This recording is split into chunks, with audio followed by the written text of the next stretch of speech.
So continuing on to Yosemite through the Sonora-Tioga Pass Road, which is going to be 108 from 395. You could take 120 as well straight to Yosemite, but you know, what's the fun in that, right? So we're going to take the twisty road of 108 to go to 120 to Yosemite Valley. I'm ready to roll from Lassen Volcanic National Park, that's closed right now, to Yosemite.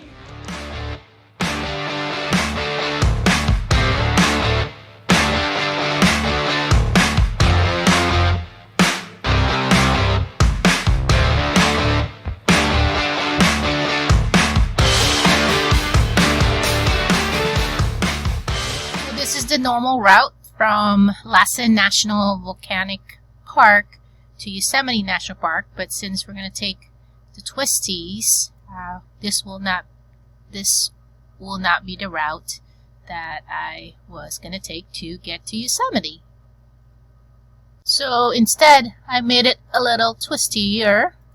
So from Lassen, I actually took the normal route because here was the Dixie Fire. Then I went down to 99. I actually did not take the freeway here. I took 149 just to add a little bit more twist to my ride. To 70, 65, 193, and I went ahead and took 49, but I wanted to actually go through this twisties. It's beautiful up here actually. And then I hit 395. There isn't a lot of a gas station around here, so you make sure that you have enough for 100 miles.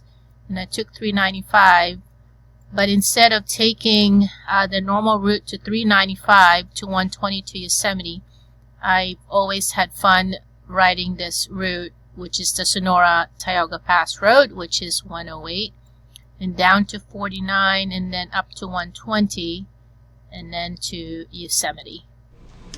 Welcome to Sonora-Tioga Pass Road, Route 108. This is now 395, approaching 108 Sonora Pass Road on my way to Yosemite.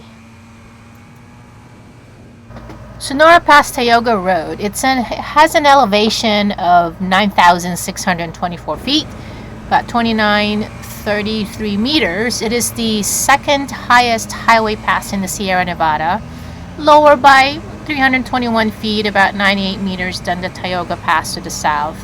The pass, as I have shown you before, is parallel to 120 to go to Yosemite, but it will be fun to ride this and hit 120 to Yosemite. The highway over the pass is extremely steep, so like more than 8%, and up to 26% grades in some locations, narrow and winding between Kennedy Meadows on the west side and the Levitt Meadows on the east. So the route is actually not recommended for vehicles that are unusually wide, heavy, or long, so they actually have signs all over the place to turn around. Anyway, so let's talk about Yosemite. Everyone knows Yosemite. It's one of the busiest and most popular parks in the U.S.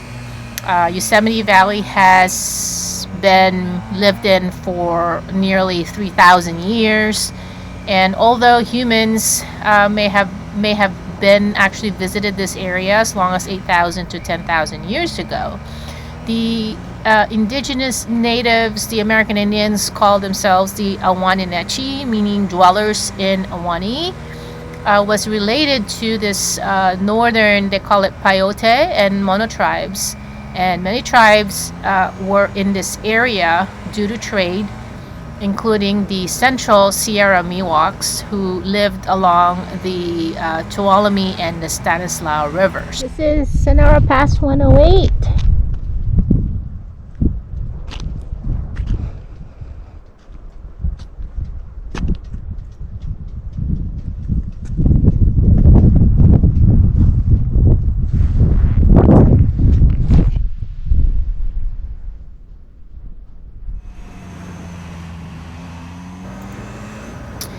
So the California gold rush in the mid 19th century drew over about 90 or 100,000 European Americans to the area, and they had like competition for resources between the American Indians or the indigenous people.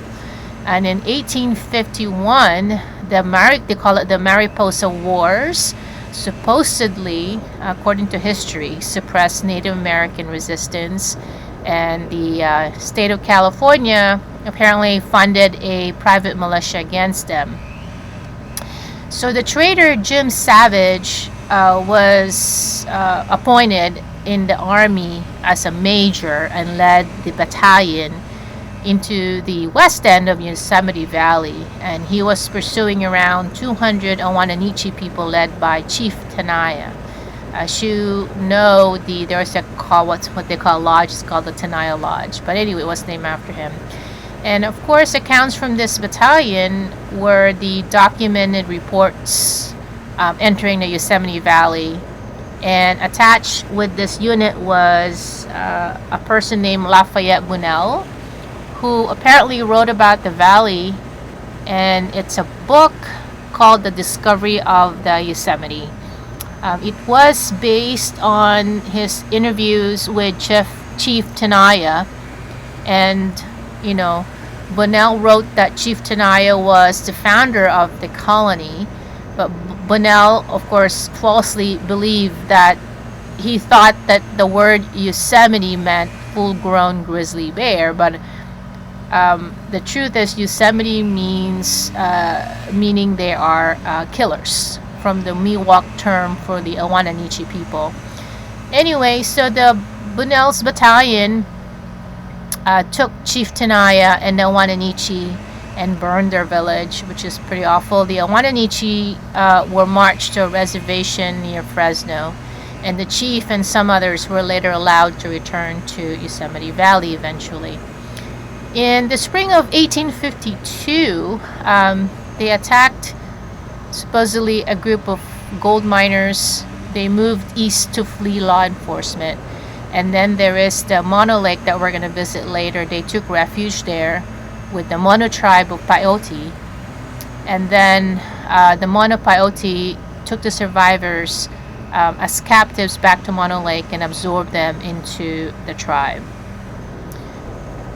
So anyway, after these wars, a number of Native Americans lived within the boundaries of Yosemite, and a number of them actually supported the growing tourism industry, and they became part of it. So in 1969, the National Park Service, according to history, evicted the remaining Native people from their residences and destroyed their village as part of a firefighting exercise, supposedly.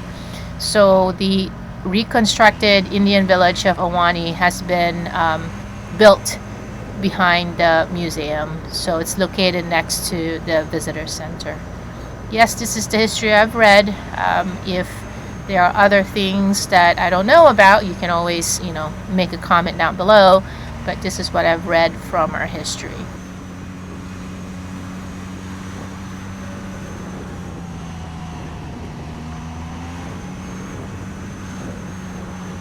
You enjoyed the Sonora Pass 108, and I'll see you guys in the next motorcycle vlog right at the Yosemite Valley. Thanks for watching.